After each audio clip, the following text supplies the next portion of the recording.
Hello, friends. Here is another super power packed episode for you. Today, we have someone who is winner of national and international 15 leadership and marketing awards, an artist, compare, strong mind coach, and a corporate leader over a span of 18 years of her experience. Poonam Vijay Thakkar is an award-winning corporate leader, a social entrepreneur, mentor of change for Niti Aayog, co-founder of hashtag support Saturdays, and founder for hashtag V2. She also practices resilience coaching and is international accredited strong mind coach with more than 1,000 hours of coaching experience and fellow Global Peace Institute UK. She has close to 2 decades of rich corporate experience and marketing leadership, a winner of 15 national and international marketing excellence and leadership awards. She has 360 degrees surround marketing, customer, and digital leadership champion experience. An established keynote speaker in the industry forums, a columnist, and a jury member for award shows. She is an alumni of IIM Ahmedabad, a certified Six Sigma Green Belt, and an international certified ICF and CCA accredited strong mind coach. Join me in welcoming Poonam Vijay Thakkar. Welcome, Poonam, to the hashtag Marketer Talks. Thank you so much, Sam. Thank you. Thank you for inviting me to this very valuable forum that you are, a community that you're driving to encourage the younger lot into the marketing world. I'm happy to be here. Thank you. Thank you. Thank you for kind words. To start with, we would love to have, if you can share your journey with us. Yeah, journey has been super interesting. So, I come with at the back of your mind, you are a creative person, right? So my journey started after my MBA. I basically belong to a place called Gwalior in Madhya Pradesh. I'm sure a lot of people would know. I finished my education and then I had two options, either to go to Delhi or Bombay to pursue my career, right? And I decided to come to Mumbai because of, there are a lot of fallacies, or there are a lot of dreams associated with a large city. And I'm talking about when I shifted in 2001. So it's damn 21 years, right? You always want to take up challenges that are difficult to achieve. And that's the very big instinctive mind of I would say, a person who is very aggressive and wants to achieve things in life. And when you are just out of your college, that is exactly your thought process. You want to win the world. So for me, it was a natural progression to come and shift to Mumbai because I knew it is the second most expensive city in the world, right? And to be able to survive, that's what people around me said, that most of the people come here and then you face the survival instincts of being able to on your own feet, and that's very important. So my journey started with my career beginning with today it is Vodafone. In 2001 it was Orange, the telecom industry. So from Orange, then it became Hutch, then it was today it is Vodafone. So I joined Orange at that time, 2000, beginning of 2002, after completion of my studies, and I was a part of the value-added services team.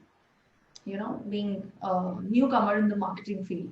So value-added services team was all about designing packages for corporates, and being creative about what offers can you embed and the basics of marketing. I enjoyed my work. While I was working, I had a lot of friends around here because a lot of my family members are basically from Mumbai, right? So it was very easy for me to kind of settle down. I accompanied some of my friends for where they were invited for an audition, and I happened to be approached by people to get into acting. So I went back and I said, "Hey, I have a job. I have a 5-day job. I really can't do this." They said, "Okay, when are you free?" I said, "Okay." And imagine the embarrassment because the people with whom I went, they all are sitting and they are like, they want to do that. And here it came. So I would say I was super lucky. So I said, "I'm free on Saturday, Sundays." They said, "Okay, we'll only shoot on Saturday, Sundays." So I said, "Okay, now this is getting serious because now it is about just doing it the way I want." And actually I finished, it was a hit serial of 90s called Urmila. 2001, 2 was all about DD1. I did that for around 35, 38 episodes. We had the success party. It went off very well. And What my learning, why am I even mentioning this? Because I come with the background of hosting, comparing, all that we had done during college time, right? And then the acting part. I realized that how much we learn in our education. And I also realized that every segment or field requires you to have that killer mindset of application. A lot of times we study, but we don't apply. A lot of times we want to learn new things, but we just learn it for the certificate purposes. Everything in the world, if you want to achieve something, is about application and achieving your results.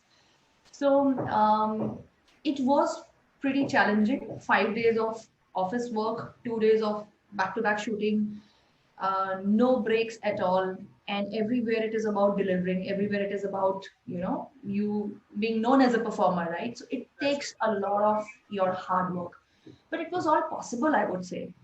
What this change, and I left it after 38 episodes because my responsibilities at workplace also increased.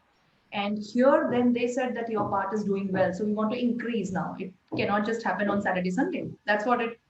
So I great. had to decide whether I want to continue there or build my corporate career, and I decided to build my corporate career. And then it was straight single-minded approach. So what I'm trying to say is, when you start your career, you would definitely look at different options coming in front of you. There is no one option, right? That's why it's the name, the word is option. Evaluate, go through the experience. There is no expert who can just come and fit into your life and say this is the right thing for your life. ऐसा कोई है ही नहीं. Even your parents can't do that, because your journey, your experience, your pitfalls, your failures, your successes will define you who you are. And it is very important to go through the journey. While I used to shoot, I realized whatever I have studied, I'm not able to apply here. This is a very different skill set. And I was able to do because of, okay, I also worked with All India radio station for a very long period as a copier. So it was little natural for me, but I could not see application of my studies there. So for me, I changed my, I would say, motto, because I said, okay, I have to first justify my application of studies and build a career. And if I'm not able to apply whatever I have learned better than anybody else, then I must not be in that field, because there would be somebody else who has done better learning in that field where tomorrow I might not succeed. That was my fear. So for me, the learning of MBA, the learning of my business administration, and I took that route to proceed ahead. But experiencing was very important, and experiencing helped me evaluate and be decisive in my own life. Um, Post that, I have worked with a number of organizations, but if you look at my profile by design, I have never joined competition of a business, because I said I again have two options. Either I can be an entrepreneur where I am, just committing myself, marrying to one business forever. That's what entrepreneurship is all about. Or if I want to learn a lot, then I must experience different businesses. If I'm in a bank, again get into another bank, then third bank. You have put in your heart and soul into one kind of business. You are done with your ideas. Now experience different. So that was my ideology. So I started with telecom, got into heavy engineering, got into retail broking, then wealth management, then media industry. Was a part of New Indian Express for considerable time. And even in the BFSI space, it has been different businesses. So uh, the last where I changed my job was for Aditya Birla Group, where I joined them as a chief marketing officer in 2013 for their 5 different lines of business. And the one was the digital arm, the My Universe that you know, right? So that's how it has been. Very interesting journey. It has been fulfilling journey. It has given me a lot of, I would say, gateway to think, and I still feel that I'm learning a lot. Learning has not stopped.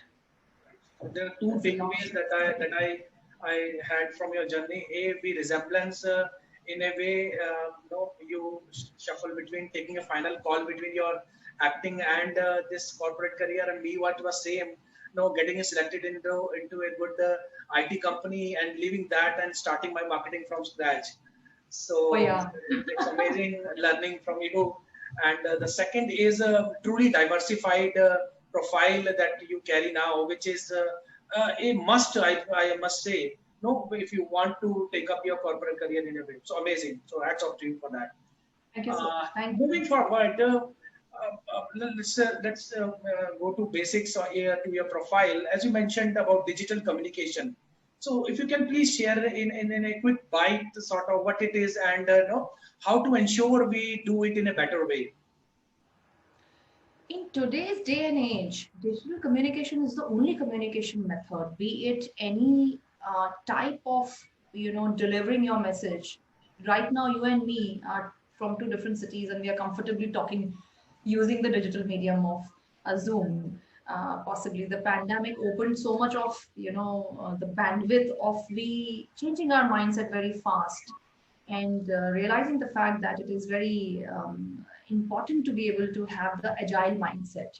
There is a change, there is a threat, there are opportunities, and you getting onto it with your strategy very fast. So if you are from the marketing field, I would say the disruption started happening from 2012 and 13, because I remember 2008 Orkut came into the world. You remember Orkut, right? And I got connected to all my friends who are now shifted to US, and we said, "Oh wow, you can talk, free of cost. There is a medium." And 2012 was the time when we started looking at Facebook, Twitter, and all the digital mediums from business point of view. So the transition happened, and now I'm talking about 8 years ago. Now we are 8 years down the line, and thanks to there are few things that I actually go back and say thanks to the pandemics. Look, anything bad that happens in life, if you know how to bring out the best thing that happened because of that, I think the life becomes easy. So I keep telling my teams also that the sky is going to fall. Don't think it is going to be hunky dory. The grass is always greener on the other side. You're not going to have perfect life. There is nobody with a perfect life. You will have challenges, and you are into challenges, and you need to figure out what is your takeaway, which you will take out from that and create a difference in your life or other people's life. So pandemic could help us think so fast. Pandemic could help us agree to the fact that we have to think fast. Some people, it is Yeah, difficult to think absolutely. fast, right? It is difficult to accept the change. True. So a lot of things to say. I still remember some of my team members who said we don't know how to log in because they are from a different, profile is very different. They don't need to be doing these things. Like for example, somebody who's into creatives would not possibly understand the ways of shifting one creative to another using something which is faster than WeTransfer. Or are there software tools that we can use to enhance our productivity? That's So right. last 1 year was a complete shift. I would say a paradigm shift in the ways we have been doing and we have been thinking of businesses. Digital communication, the question you've asked me, is the only way of, and in fact, the campaign support Saturdays is all about digitally supporting people to find jobs faster by using the influencer marketing in the most meaningful way. So in today's time and age, you must know how the world is functioning. If you think that Facebook is for connecting with your friends, then my friend, you are thinking different because Facebook is very much about you enhancing your business also. So if you're into marketing, you must know all the social platforms and you must know how to deal and be able to be effective in them.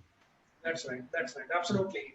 And since it's been a gizmo year, as you rightly mentioned, now that everything is online, and we are also, and it's been a fortunate that at least we are having meeting. Otherwise, could have been a difficult task for me.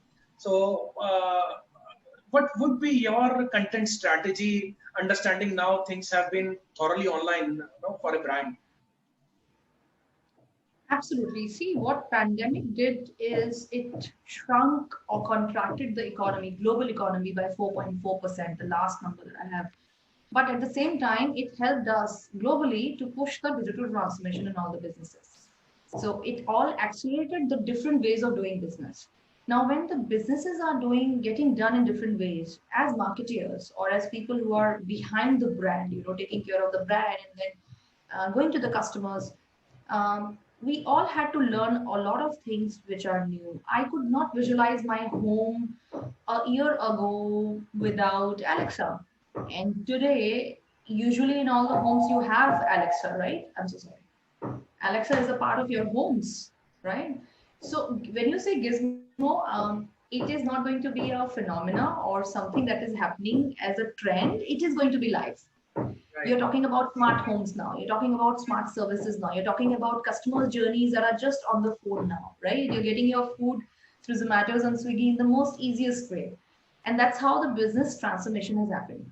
So Gizmo is not a trend, is what I'm going to say. Gizmo is going to be a part of life. You have Elon Musk thinking of taking us to Mars and shifting us there. So that's how the world is going to move. And AI has already disrupted lives. AI has already disrupted businesses. So it is very crucially important. And when I speak to students also, I feel that as of now, the studies are not doing as much as justice. So thanks to platforms like yours, where we can come and talk about our own challenges that we are facing because of lack of ways of learning things immediately in a faster way or coming on platter. We have to go and search. I 20 years ago when I started, I knew I had to do MBA. But today the students are very confused. Okay, if I have to do digital marketing course, where do I need to do? How is the marketing profile today? Right.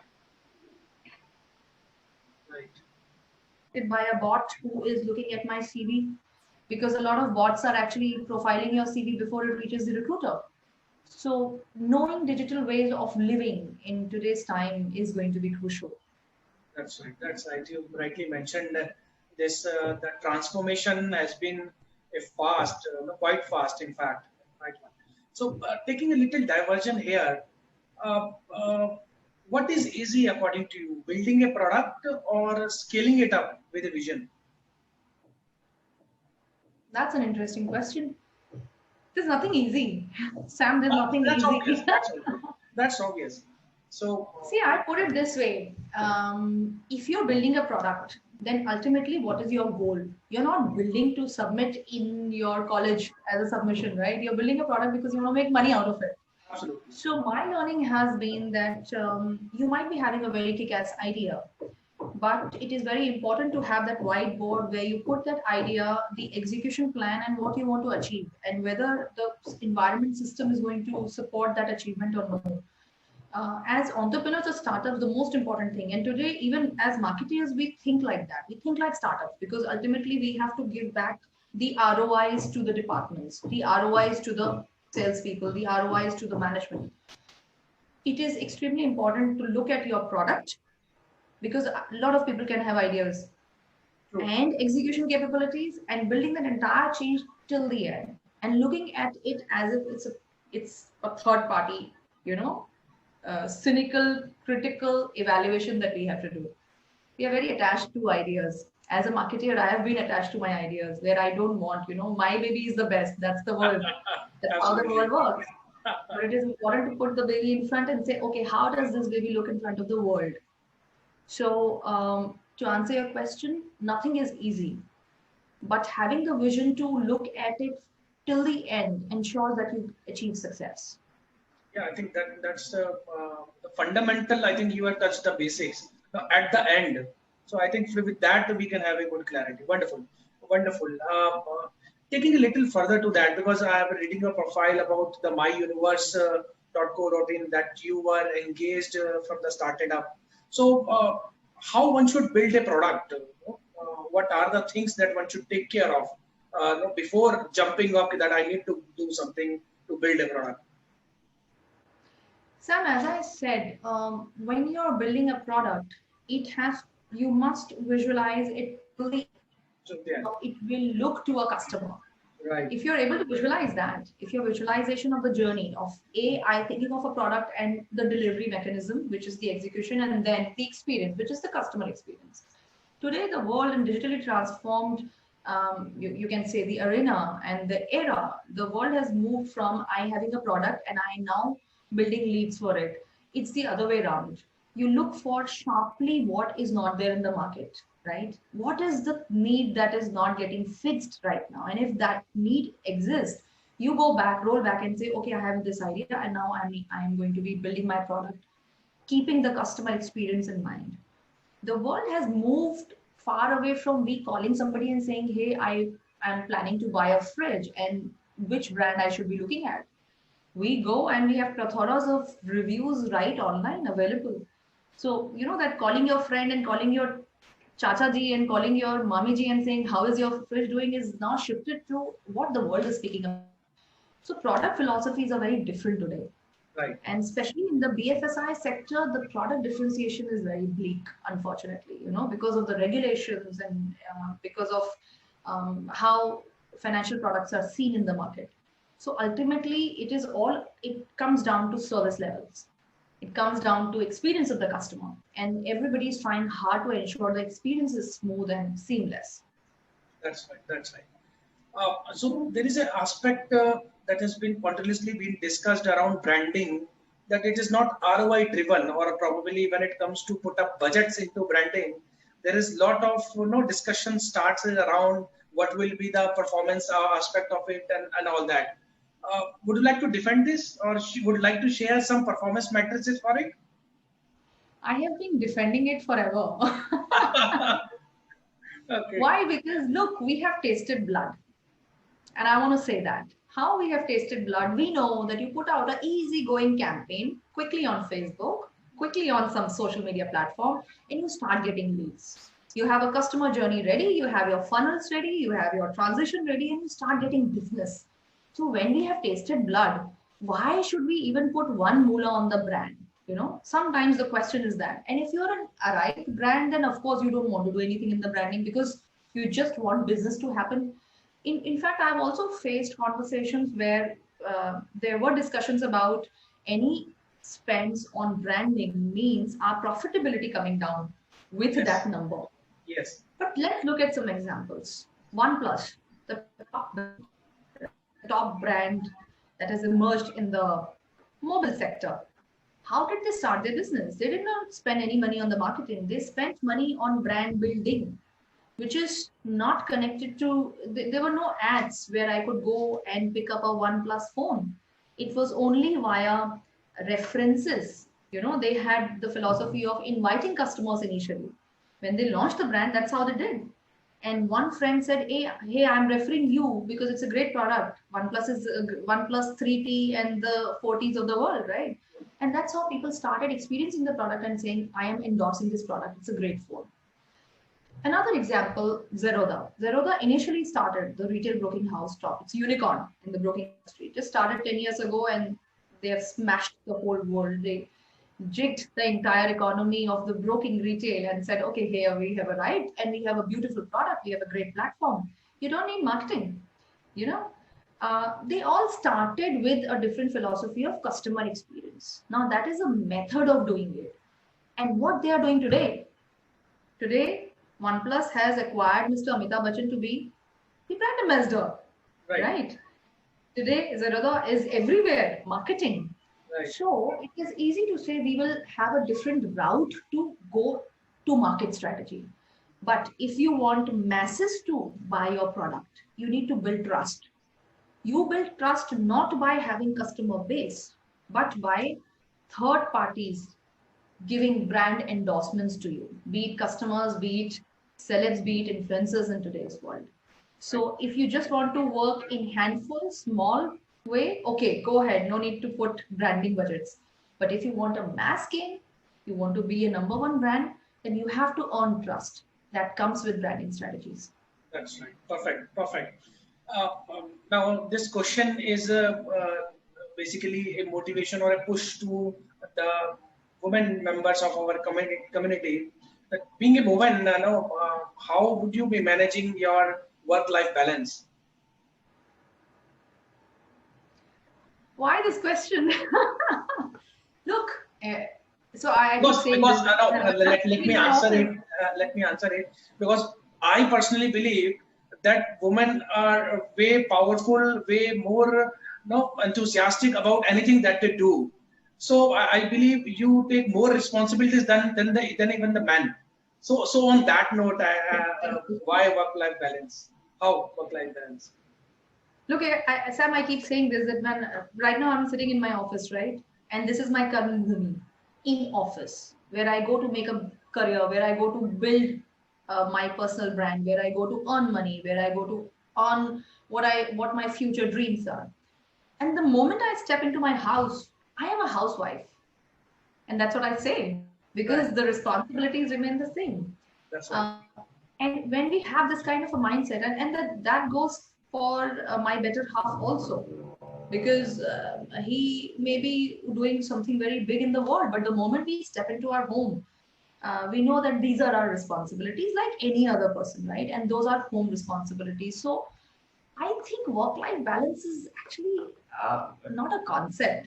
See, when you have a career goal, when you want to go out, and I keep talking about why China is China and why India is India. Now, today, look at the concentration of equality. We are 48.5% women, as a population. True. But there are hardly women in the workforce, and that's why our economy is not growing. And look at China. China has the mindset that everybody has to work and contribute in the economy. Perfect. In our country, what happens is, unfortunately, when the economy is booming, the male partners go out and say, "Hey, I have got bonuses. I'm doing very well. मेरी salary ऊपर चली गई है. अब तुम घर पे बैठो. You don't need to work because I am earning well." That mindset has to change because if both the partners equally in bad economy or good economy are working well, the country will be very different from what we are today. And we want to be the superpowers by 2030. I keep talking about this in my LinkedIn post that India has to look at the population. The power of a country is its population. Only if it is utilized in the right way. So I don't think work-life balance should be a concept. It's about having a goal and achieving that goal and living your life in a more meaningful way. I think this is an I, answer been given to a man also. No, I think yes. that is the way to look forward for the things. No, I really love the line you mentioned when you go to home and then that's your own responsibility too. I think, matlab, me being a man also, then I'm even saying this statement. Sometimes men gets easy around the things. So men's of the community, women's. So this is an answer that Poonam has perfectly mentioned it. Great. Poonam, something about your initiative hashtag V2. I was literally impressed with the way you took out this point on the LinkedIn and taking it forward. Something on that note too, please. Sam, I have been wanting to start something like this since 2017, and good luck, bad luck, whatever. I could only achieve it in 2021 because growing in a very gradual manner. The Women's Day frenzy and everything good and very good and empowerment. Somewhere we were forgetting the ground realities, and every time I look at some statistics or data that comes from the corporate world, it used to trouble me. In BFSI, you have only 4% women sitting as CEOs. Are women not capable? We are constantly speaking about our capabilities, but we are not getting opportunities to prove that, is where I felt that it was very important. The organization I belong to, there are no women CEOs. I keep going back to the organization saying, why? Why don't you trust? But it is again about mindset, cultural change that yes, women can take up the question of work-life balance, the question of one being A gender and B gender, all those questions, I think it's 2021. We'll have to somewhere, bury those questions and say whoever is capable and can take that kind of stress, mental stress of delivering a kind of a performance should come forward and take it ahead. And everybody must come in support of that person. What happens is with women leaders, the support becomes a challenge because now your surrounding or your environment is challenging you. Let's see if you can do. They're not trusting you. So trust is something which is missing. And then the real issues that women face when they are moving up the ladder. I had many stories I was privy to. And of course, when I started this, it was zero challenge for me. I just thought that this Women's Day, I don't want to say my life is perfect, my life is best, women are empowered. No, I want to talk about the real issues now. And hence the V2 campaign, because it's not about one person facing it. It's about at large the community facing. In fact, Sam, the next V2 has got so much of response. Oh my God, it was only supposed to be Women's Day, but this is going to be now a monthly event. Oh, lovely. So every 8th, you will have a panel discussion happening, and I'm going to be conducting another one where we are talking about online harassment. So At this stage, I'm 41, right? After spending 21 long years in the corporate world, I have arrived at a stage where it's about giving back to the community or society. It is more meaningful presence in people's life. Right. Uh, and that's why the V2.